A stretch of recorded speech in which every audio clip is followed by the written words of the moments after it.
Hermanos amados, ¿alguna vez nos hemos encontrado en un jardín colmado de flores, con los flashes chisporroteando sin cesar, mientras dos figuras que sacuden el tablero del mundo se mantienen una al lado de la otra, Donald Trump y Benjamin Netanyahu?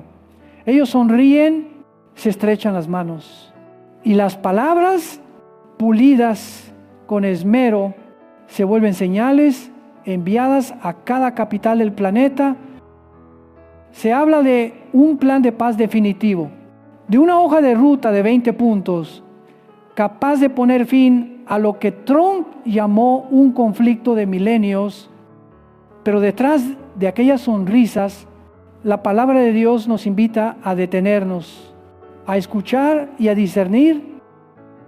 Vayamos paso a paso. Primer paso, Trump presenta un mapa de ruta nítido, alto, el fuego inmediato, retirada total de Israel, de Gaza, desmilitarización completa.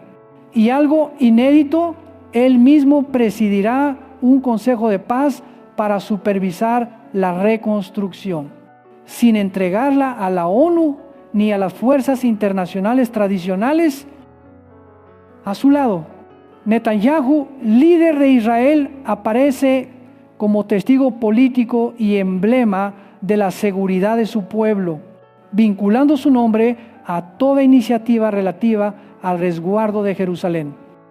Juntos anuncian garantías humanitarias de no desplazamiento forzoso y ensanchan el horizonte de la paz más allá de Gaza, proyectando una normalización amplia asentada sobre los acuerdos de Abraham con Turquía, Indonesia, Pakistán y varias naciones árabes. Si miráramos solo con ojos geopolíticos, la imagen de Trump y Netanyahu, hombro con hombro, tendría un enorme poder de persuasión de un lado, la palanca de una superpotencia; del otro, el epicentro del conflicto de Oriente Medio. Precisamente por eso, la Iglesia debe introducir esa escena en la luz de la Escritura. Pablo escribió a los tesalonicenses: cuando digan paz y seguridad, entonces vendrá sobre ellos destrucción repentina, como los dolores a la mujer encinta, y no escaparán. Hermanos, Pablo no escribió sí, escribió cuando es la certeza de un instante que sobrevendrá en la historia. Y cuando volvemos a oír las frases en labios de los líderes: paz duradera, seguridad para todos los pueblos, una nueva era de prosperidad, reconocemos la melodía que el Nuevo Testamento anticipó. La presencia simultánea de Trump y Netanyahu convierte la propuesta en algo más que un simple memorándum diplomático. Se transforma en un signo con un patrón profético, un líder que confirma, fortalece, amplía un pacto con muchos, con la participación de Israel y de numerosas naciones. El profeta Daniel, capítulo 9, versículo 27, declara: y por otra semana confirmará el pacto con muchos. A la mitad de la semana hará cesar el sacrificio y la ofrenda, y sobre el ala de las abominaciones vendrá el desolador. El verbo confirmar es particular, no implica crear de la nada, sino apuntalar, robustecer, extender y poner bajo garantía una estructura ya existente. Y con muchos es también particular, no alude a un acuerdo bilateral, sino a un entramado multilateral de múltiples intereses entrelazados. Preguntémonos lo recién expuesto: Israel, los palestinos, países de la región, algunas naciones islámicas de gran peso, socios europeos y garantías estadounidenses. ¿No es un cuadro multilateral? Sí lo es. Se trata de consolidar lo ya existente y ampliar su cobertura, muy probablemente. Pero, hermanos, lo que nos hace estremecer no es solo la arquitectura jurídico-política. El punto crítico se ubica en la mitad de la semana, es decir, alrededor de 3 años y medio dentro de un periodo de 7 años en la visión de Daniel. En ese medio hay una traición, el sacrificio cesa, lo sagrado es profanado y aparece la abominación desoladora en el lugar santo. Jesús, en su discurso sobre el fin, según Mateo, señaló exactamente ese evento y exhortó el que lee, entienda. Pues una lógica secuencial, paz y seguridad, confirmación del pacto, una calma relativa y luego la ruptura, seguida de desolación. Algunos dirán, pero, pastor, ¿cómo desconfiar de un plan que promete ayuda, reconstrucción y protección de civiles? No deberíamos aplaudir el alto el fuego y la acción humanitaria. Hermanos, la palabra no nos invita a la insensibilidad. Al contrario, la Escritura nos manda a llorar con los que lloran y conmovernos ante el herido.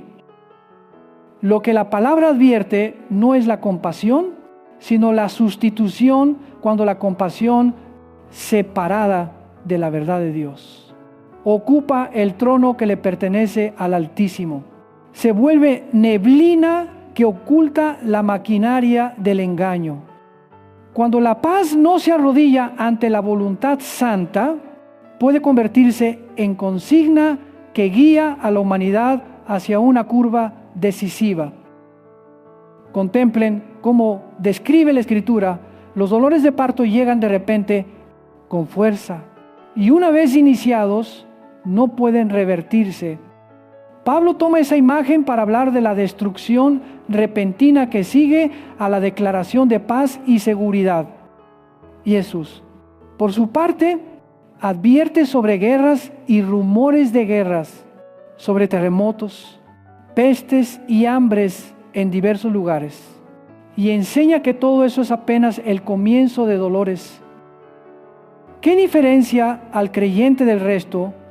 Unos ojos purificados por el Espíritu para discernir cuando el mundo sueña con el gran día de la civilización. La iglesia recuerda que el día del Señor vendrá como ladrón en la noche, no según la agenda mediática ni al compás del aplauso en la plaza. Hermanos amados, no estoy aquí para colocar etiquetas sobre personas. No digo que alguien sea el anticristo, ni edifico conjeturas baratas. Hago lo que hizo Pablo cuando digan paz y seguridad, entonces repentina destrucción. Hago lo que hizo Daniel, habrá un pacto con muchos confirmado y roto en medio de la semana. Hago lo que hizo Jesús, señalar la abominación desoladora en el lugar santo y exhortar el que lee, entienda. Llamo a la iglesia a regresar a su brújula antigua, porque entre la bruma del lenguaje diplomático, solo la palabra es el norte inamovible. Apliquemos esto a cada pieza del anuncio. 1, alto el fuego, la palabra no se opone a silenciar los fusiles, pero enseña que la paz verdadera comienza con la reconciliación con Dios. 2, retirada, la palabra no celebra ocupaciones, pero advierte que, mientras el corazón no cambie, el vacío de poder convoca otras fuerzas. 3, desmilitarización, la palabra ama la justicia, pero recuerda que por la paz destruirá a muchos cuando esa paz sea el abrigo del engaño. 4, reconstrucción, bajo un consejo singular, la palabra honra la autoridad, pero nos recuerda que la concentración de poder en una silla, en una persona o en un pequeño círculo, prueba quién preside en la mesa de la historia. 5, normalización regional, la palabra nos pide orar por la paz de Jerusalén, pero también revela que el pacto con muchos inaugura una secuencia escatológica. Quizá alguien se pregunte, entonces, ¿qué debemos hacer? El primer paso es velar no entrar en pánico. El miedo es enemigo de la fe, la vigilancia es amiga de la verdad. Velar significa no dejarnos arrastrar por la euforia colectiva, no repetir el eslogan paz y seguridad como mantra, sino regresar, arrodillarnos ante la palabra y pedir al Espíritu que ilumine cada frase y cada punto, para entender la coyuntura y el camino a seguir. El siguiente paso es guardar el corazón de promesas convenientes. El tiempo del fin no derriba la muralla de la iglesia con cañones, sino con palabras que calman el alma. Palabras que prometen desde ahora, la guerra será cosa del pasado, desde ahora. La seguridad será blindaje perpetuo. Desde ahora, la prosperidad será templo de todas las naciones. Pero la Escritura enseña justo cuando pronuncian tales cosas, los dolores ya han comenzado. Y cuando el parto ha iniciado, nadie escapa escondiéndose en tratados. El paso final es preparar el alma por si una secuencia de 7 años, ya sea por un pacto específico o por una cadena de compromisos multilaterales, llegase a activarse, no seremos sorprendidos. Ni caeremos, ni desfalleceremos. Prepararse no es acumular ansiedad, es profundizar la comunión con Cristo, fortalecer la familia en el Evangelio, ejercitar la obediencia en lo pequeño y permanecer firmes en la promesa, no estáis en tinieblas. Hermanos amados, el mundo seguirá llamando a esto solución y quizá otorgue premios prestigiosos a quienes estampen su firma bajo tales cláusulas, pero el cielo no se encandila con el resplandor del escenario. El cielo ve los hilos invisibles que atan a las naciones, los telones de palabras que ocultan las dinámicas del poder y los pasos de las profecías que se aproximan. Seamos, pues, serenos pero no indolentes, humildes pero no ingenuos, orantes pero no evasivos. Recordemos, cuando el mundo proclama paz y seguridad, no es tiempo para que la iglesia se relaje, sino la hora de ceñir los lomos, de alzar las lámparas y de mantener aceite en la vasija, que la palabra enciende en nosotros un fuego de discernimiento, para que entre los aplausos de la historia sigamos oyendo el susurro del Espíritu velad. Hermanos amados, sigamos avanzando con la mente serena y el corazón vibrando a la luz de la palabra.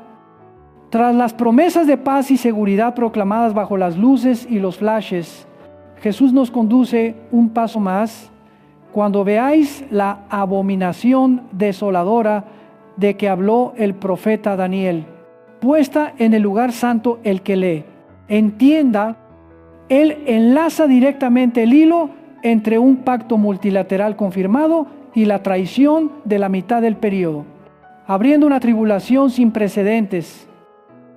Entonces, ¿acaso la solución que la humanidad aplaude es realmente una salida o es la puerta que introduce al corredor del gran engaño?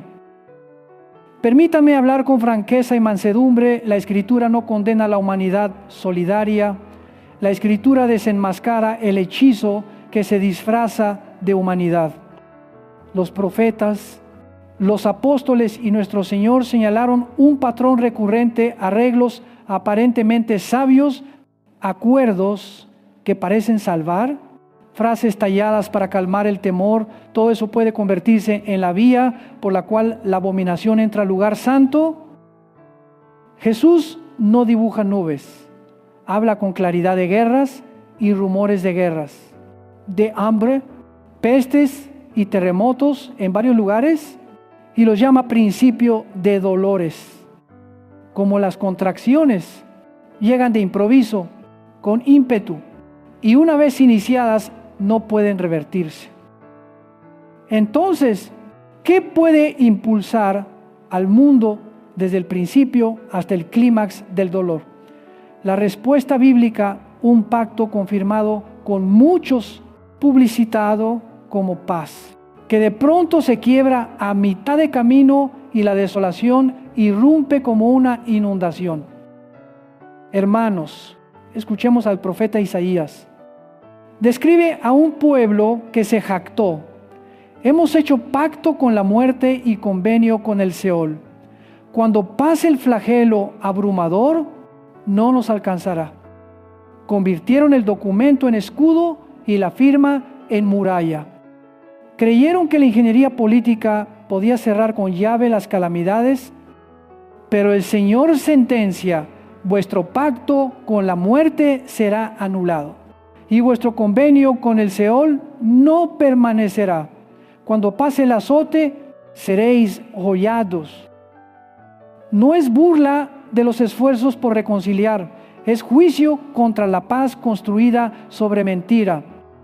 Cuando Jeremías lamenta, curan la herida de mi pueblo con liviandad, diciendo paz, paz, y no hay paz.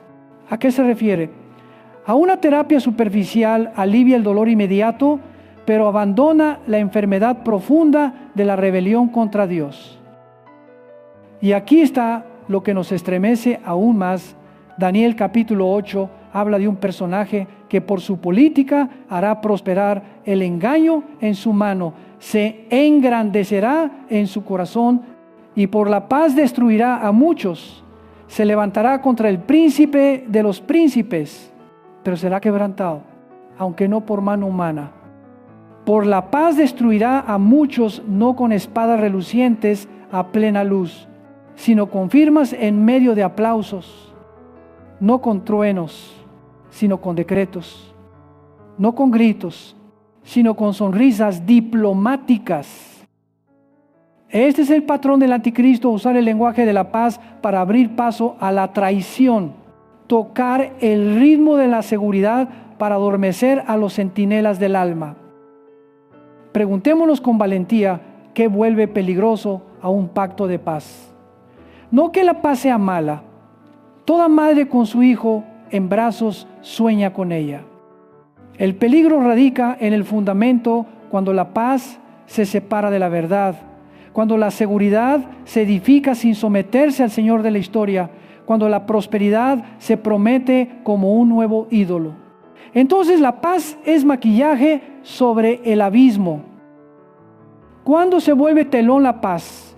Cuando reemplaza el arrepentimiento por la transacción, la justicia de Dios por la balanza humana, la cruz por un progreso que no necesita al Salvador.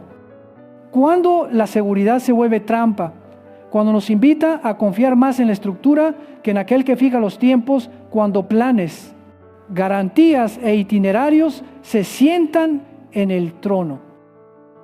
Miremos con 3 lentes que la palabra nos entrega. Primer lente, la teología del pecado. El pecado no es un moretón externo para cubrir con una venda, es ruptura de pacto con Dios.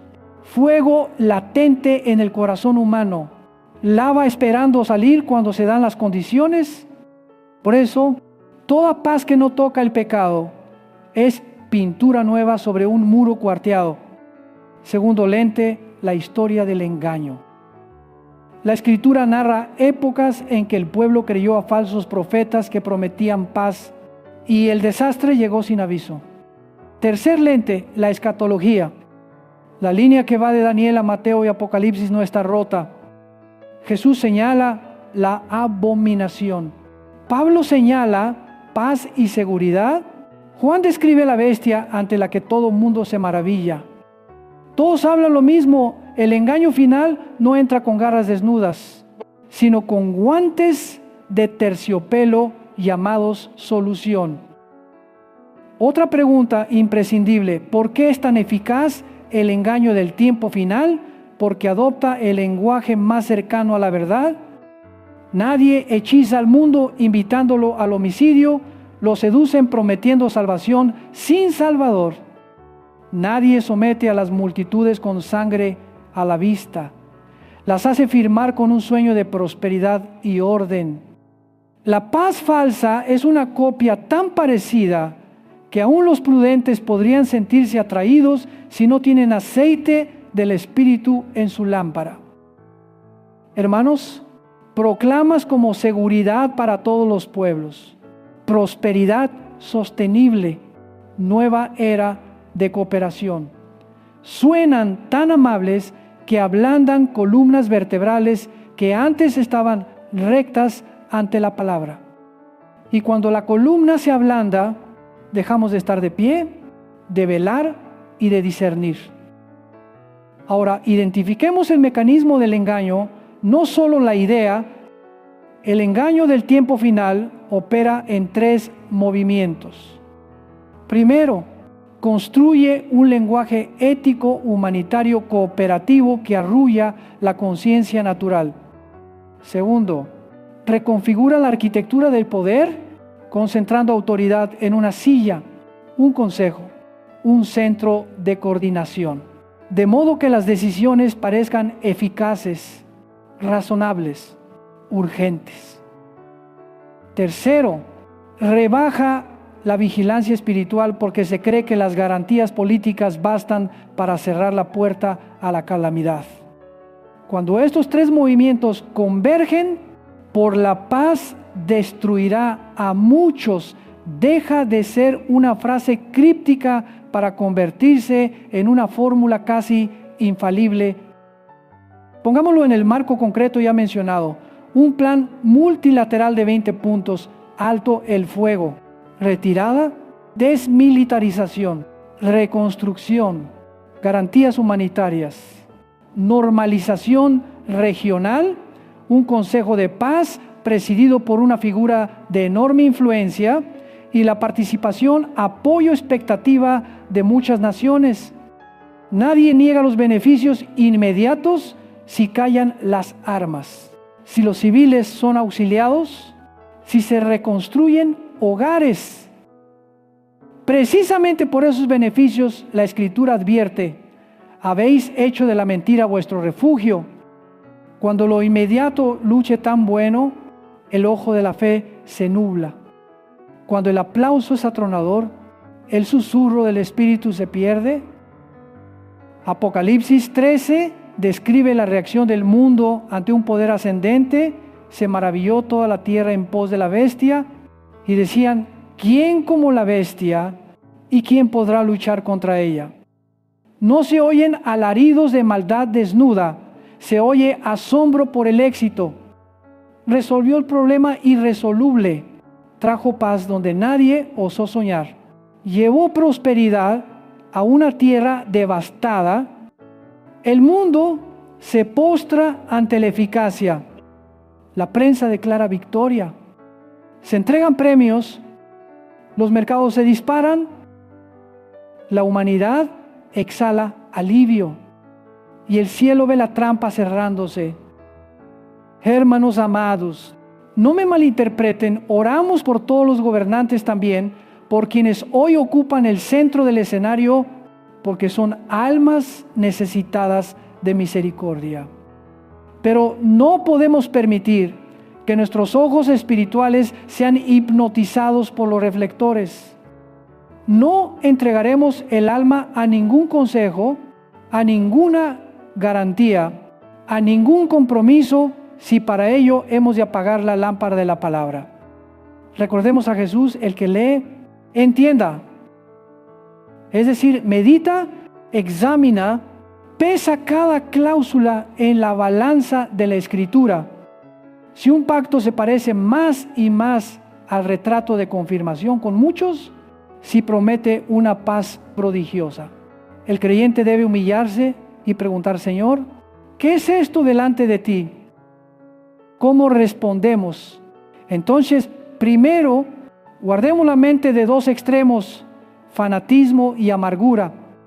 El fanatismo llama blanco a lo negro o negro a lo blanco, y se burla del dolor real de inocentes.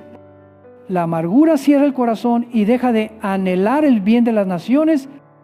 No elegimos extremos, elegimos la cruz donde verdad y amor se besan.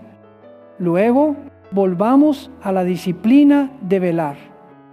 Velar es bajar el volumen del eslogan y subir el de la Biblia, disminuir los comentarios y aumentar la oración. Velar es poner a la familia bajo la lluvia de la palabra, leer juntos, cantar juntos. Explicar a los pequeños por qué la paz verdadera solo llega cuando el hombre se reconcilia con Dios por medio de Cristo. Velar también es aprender las señales. Al oír paz y seguridad, recordemos a Pablo. Al ver un pacto multilateral confirmado con muchos, recordemos a Daniel cuando digan ha llegado una nueva era. Recordemos que Jesús habló de la abominación en el lugar santo. Cuando el mundo se asombre ante un líder invencible, recordemos que Apocalipsis advierte, ese es el contexto de la adoración desviada, no para temblar, para no dormir. Además, preparémonos de manera práctica pero espiritual. En lo práctico, ordenemos tiempo y prioridades de la familia alrededor de la adoración. El estudio bíblico y la comunión, establezcamos ritmos saludables, cena juntos, oración juntos, un servicio juntos para que el alma no sea triturada por la multitud y las noticias. En lo espiritual, confesemos con regularidad, perdonemos con prontitud, consagrémonos al servicio, socorramos al necesitado, para que el corazón no se endurezca en la temporada del engaño. Cuando el corazón es tierno ante Dios, el oído se afinan a su voz. Cuando la mano se abre al pobre, los ojos se abren a las señales del tiempo. Por último, testifiquemos, digamos a los hermanos que hay un hilo profético que une los acontecimientos. Hablemos con humildad, sin teatralidad ni pánico, pero con claridad. La palabra anunció un tiempo en que los hombres firmarían pactos como si fueran panacías. Mientras el parto de la historia se intensifica, recordemos que nuestra esperanza no está en documentos, sino en aquel que calmó la tormenta con su palabra. Recordemos que la paz verdadera no nace en consejos de la tierra, sino del trono de gracia, donde el Hijo de Dios derramó su sangre.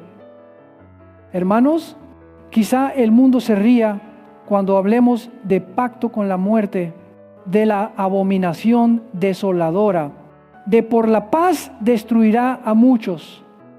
Pero la historia suele apagar pronto esa risa. Cada vez que se cuelga el estandarte paz para nuestro tiempo, el suelo retumba con tambores de guerra poco después. No porque Dios ame la guerra, sino porque el hombre ama sus ilusiones y sus ídolos. Y cuando el ídolo de la paz falsa se quiebra, las manos quedan vacías solo. Entonces, si hay tiempo, se extienden hacia la cruz. Les ruego no esperen a que se rompa el ídolo para volver. Vuelvan ahora. Mientras la palabra nos llama con dulzura, cerremos este tramo con una decisión, no una cruzada contra personas, sino contra la ceguera espiritual. No para tener la razón, sino para guardar aceite en la vasija. No para huir del mundo, sino para entrar en él con ojos abiertos, manos que sirven y rodillas dobladas ante Dios. Cuando vuelva a sonar paz y seguridad y sonará responderemos, nuestra paz viene del Cordero, nuestra seguridad de la piedra angular, nuestro futuro de la promesa de que Él vendrá. Ahora, la palabra nos llama a ir más lejos, pero antes de continuar, detengámonos un instante, pongamos la mano sobre la Biblia y supliquemos, Señor, líbrame de todo hechizo del tiempo final. Concédeme discernir entre la paz falsa y la paz verdadera. Quiebra en mí toda soberbia que deposita su esperanza en los documentos de los hombres. Hermanos amados, ahora entramos en la hora del tiempo señalado, cuando la aguja del reloj de la historia encaja en un diente preciso y toda la maquinaria profética se pone en marcha. Un proyecto de paz es anunciado en medio de la 81ª sesión de la Asamblea General de las Naciones Unidas. Esa misma semana, 142 naciones votan a favor del Estado palestino. En esos mismos días, los líderes del mundo se congregan para discutir el futuro de Oriente Medio y el clamor por 2 estados cristaliza como opinión global. En ese punto de cruce, el centinela bíblico percibe el rumor de pasos proféticos. Muchos estudiosos de la palabra han sostenido que la semana 70 de Daniel, los 7 años finales antes de la parusía, comienza con un pacto confirmado con muchos. Si es así, hermanos, lo que hoy se aplaude como el final de la guerra puede ser, en realidad, el redoble que inaugura otra etapa, no un cierre, sino una cuenta regresiva. La historia es el maestro sobrio de la iglesia. Hubo un primer ministro que volvió de Múnich con un papel en la mano y la frase paz para nuestro tiempo. Y solo 11 meses después estalló la guerra mundial. Hubo un pacto entre 2 imperios que prometía no agredirse y 2 años más tarde los ejércitos cruzaron las fronteras como torrente. Las declaraciones de paz, especialmente los pactos multilaterales de carácter integral, suelen parecerse al agua quieta antes de la tormenta del siglo. La palabra ya lo dijo, cuando digan paz y seguridad, entonces vendrá destrucción repentina, y cuando la destrucción comienza, avanza como parto, no retrocede, no se cancela, nadie escapa. Por eso nos hallamos ante 2 sendas y ambas conducen al cumplimiento. Primera senda, se decide terminar el trabajo, es decir, empujar el conflicto hacia la guerra total, arrastrando alianzas, implicando naciones y abriendo la puerta a un choque regional que evoca la visión de Gog y Magog en Ezequiel capítulo 38. Segunda senda, el pacto es aceptado. Se abre la puerta de una paz falsa. Arranca la reconstrucción, Gaza cambia de semblante. Aparecen mecanismos de garantía internacional. Se respira alivio hasta la mitad del período, en torno a 3 años y medio, cuando quien confirmó el pacto lo quiebra. La abominación desoladora se yergue en el lugar santo y el mundo despierta en una aurora oscura. Vaya por donde vaya. El ajedrez profético se acomoda hacia el desenlace, el templo reconstruido. La concentración del poder global, mecanismos de control socioeconómico convertidos en señal para comprar y vender, y finalmente la gloria del Hijo del Hombre apareciendo en las nubes. En el centro de ese cuadro, los nombres que el mundo observa, Donald Trump y Benjamin Netanyahu, dejan de ser 2 actores de noticiero para convertirse en piezas dentro del tablero de la palabra. El primero, con el tono de solución definitiva, la palanca de una superpotencia y la promesa de una nueva era. El segundo, con el instinto de supervivencia de Jerusalén y la obsesión de garantizar la seguridad de su pueblo. Ambos, voluntaria o involuntariamente, tocan botones capaces de activar una reacción en cadena escatológica. No condeno, solo recuerdo, todo plan humano debe inclinarse ante el calendario de Dios. ¿Qué debe hacer la iglesia cuando quizá esté contemplando una cuenta regresiva? Ante todo, velar y orar. Jesús dijo en el Evangelio según Mateo que vigilemos porque el Hijo del Hombre viene a la hora que no pensáis. Velar no es subir al tejado para conjeturar fechas, es poner la mano sobre la Escritura y permitir que la palabra modele nuestra lectura del mundo. Orar no es un lamento impotente, es conversar con el soberano de la historia y empuñar sus promesas contra el temor. Luego, conservar el discernimiento.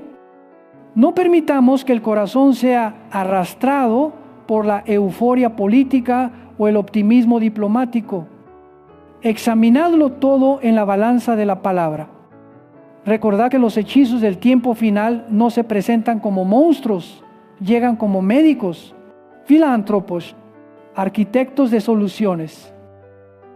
Cuando la prensa lo califique de avance humanitario, la Iglesia debe preguntar: ¿es este un pacto confirmado con muchos cuando la plaza celebre seguridad duradera? La Iglesia debe inquirir: ¿escuchamos la promesa del hombre o la advertencia de Dios? Después, prepararnos no solo políticamente, espiritualmente. La respuesta de la Iglesia ante las señales no es campaña, sino conversión. Asegure cada cual que su relación con Cristo se afianza. Asegure que su familia conoce el Evangelio, que los pequeños comprenden la esperanza de la cruz, que los adultos caminan en obediencia. Levantad un altar en casa, Biblia abierta, oración constante, misericordia en acción. Haced del domingo un puesto de habituallamiento, del grupo pequeño un refugio para el alma y de la caridad una armadura contra la tentación de la dureza. Asimismo, proclamad la verdad. Muchos creyentes no perciben que los acontecimientos que deslizan en sus teléfonos pueden estar encajando en la línea roja de la profecía. Muchas iglesias han guardado la escatología en el desván por temor a la polémica o a ser tildadas de extremas, pero si la trompeta ya resuena, ¿quién se atreve a callar? Enseñemos con humildad y temblor ante la palabra, evitemos conjeturas baratas y juicios apresurados, pero no omitamos todo el consejo de Dios. Digamos a la iglesia: paz y seguridad no es música de cuna, es alarma para el turno de noche. Hermanos amados, el descubrimiento cuarto es el tiempo, y el tiempo nunca es neutral. Cuando la opinión global se solidifica en torno a dos estados, cuando las agendas se alinean en reconstrucción, garantías, normalización, cuando se propone un nuevo consejo con potestad para supervisar una tierra resquebrajada, la mano invisible de la historia ensambla las piezas. Quien tenga oídos, oiga; quien tenga ojos, vea. No exijáis un prodigio espectacular en el cielo. A veces la señal llega como una firma en un papel. El descubrimiento quinto es la consecuencia, el costo del éxito o del fracaso. El proponente fijó un ultimátum de 3 a 4 días para responder, y aún ese plazo prueba el pulso del mundo. Si se rechaza, la próxima curva puede ser terminar el trabajo con fuego y hierro. Si se acepta, la próxima curva puede ser la paz falsa con flores y cintas. Pero ambos, a la luz bíblica, aceleran el rollo de la escatología. Imaginemos que se elige la senda de la paz falsa. Gaza se reconstruye paulatinamente. Un dispositivo internacional de seguridad coordina. Las garantías jurídicas levantan un armazón. La cuestión del monte del templo es gestionada con prudencia. Templos e iglesias reposan un tiempo. Los mercados se entusiasman. La prensa entona el himno del triunfo. Y la humanidad suspira como quien deja un gran peso en el suelo. Pero Daniel ya dijo: eso dura hasta la mitad de la semana. Justo cuando creen haber superado el maleficio, la abominación se planta en el lugar santo. Cesa el sacrificio y el rostro real del pacto queda al descubierto. Entonces, los que edificaron sobre consignas entrarán en pánico. Los que edificaron sobre la piedra angular permanecerán en pie. Y si se elige la senda de la guerra total, el torbellino arrastrará la región, acercará los polos. Y las líneas de Ezequiel parecerán imprimirse de nuevo sobre la página de la actualidad. No hago prognosis estratégica, solo recuerdo que la palabra jamás pierde el compás ante la realidad. Lo que el hombre llama coincidencia suele ser el orden del soberano. Y la vocación de la iglesia en toda senda sigue siendo la misma: velar, orar, enseñar, amar y vivir santos en medio de una generación que pretende resolver la ecuación de Dios sin Dios. Permítame ahora ofrecer 4 exhortaciones como 4 columnas para su casa en temporada de vientos cambiantes. Primera, disciplina de la palabra cada día. Al menos una porción bíblica. No solo leer, sino meditar. No solo saber, sino obedecer. Memorizar los pasajes claves, la frase de Pablo, paz y seguridad, la de Daniel sobre el pacto con muchos y la mitad de la semana, la de Jesús sobre la abominación desoladora. Segunda disciplina de la oración, horarios fijos. Interceded por los gobernantes, por Jerusalén, por las víctimas. Pedid que el Señor guarde a la iglesia del hechizo. Tercera disciplina de la comunión grupo pequeño. Mesa familiar, asamblea. No permitáis que el alma se vuelva creyente solitario, presa fácil del alud informativo. Cuarta disciplina del testimonio cada semana. Al menos una conversación significativa sobre la esperanza en Cristo, para que el aceite de la vasija no sea solo para nosotros, sino luz para el prójimo. Cuando el mundo discuta corredores de seguridad, fondos de reconstrucción, consejos de supervisión, recordemos la senda estrecha y la puerta angosta. Cuando se hable de nueva era, recordemos cielos nuevos y tierra nueva.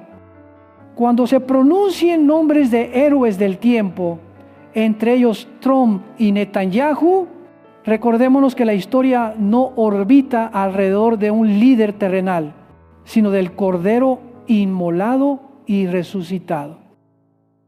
Respetamos la autoridad, oramos por quienes gobiernan, pero adoramos un solo nombre. Y si de verdad 7 años están a la puerta, no dejemos que tiemble el corazón. No hemos sido guardados para huir, sino para testificar, no para acaparar por miedo, sino para ofrendar. No para contar días y adivinar, sino para contar gracias y obedecer. Usaremos el tiempo mucho o poco como ciudadanos del reino en medio de un orden global que muta. Nuestra lámpara brillará no por la corriente de la opinión, sino por el aceite del Espíritu. Nuestros ojos verán no por la pantalla, sino por la Escritura. Nuestro corazón estará firme no por pólizas humanas, sino por el pacto en sangre del Hijo de Dios.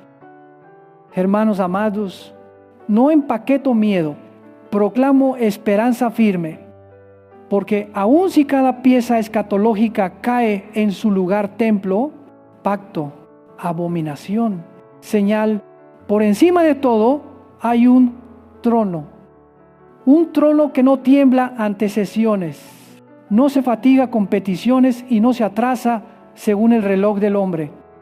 Ese trono habló por la cruz y la tumba vacía. Toda autoridad me es dada en el cielo y en la tierra. Y he aquí, yo estoy con vosotros todos los días, hasta el fin del mundo. Ese es nuestro aval, no una resolución, no un ultimátum, no un consejo, sino Emmanuel. Por eso no concluimos con análisis, sino de rodillas. Inclinen la cabeza y digamos juntos al Señor unas palabras. Padre Santo, entre las voces que prometen paz y seguridad, concédenos oídos para reconocer la voz de tu Hijo. Enciende en nosotros el fuego de la vigilancia para no dormir en la hora de la cuenta regresiva. Guarda a tu iglesia de todo hechizo disfrazado de humanidad. Enséñanos a amar al que sufre sin traicionar la verdad. Sube, oh Jerusalén, ten misericordia de los inocentes y guía a los gobernantes, entre ellos a Donald Trump y a Benjamin Netanyahu, al temor de tu nombre, para que ninguna decisión se levante contra tu voluntad buena. Límpianos de la soberbia política y de la idolatría del poder. Haz de nuestras familias células de adoración, de nuestros hogares lámparas sobre el candelero, de nuestros corazones altares del Espíritu. Cuando aumenten los dolores de parto de la historia, derrama más aceite en nuestra vasija. Cuando el mundo celebre la paz humana, haznos gustar la paz del Cordero. Cuando los hombres firmen pactos terrenos, sella nuestros corazones bajo el pacto de la sangre. Señor Jesús, tú vienes, hállanos velando. Espíritu Santo, enciende nuestra lámpara. Padre, hágase tu voluntad como en el cielo, así también en la tierra. En el nombre de Jesucristo,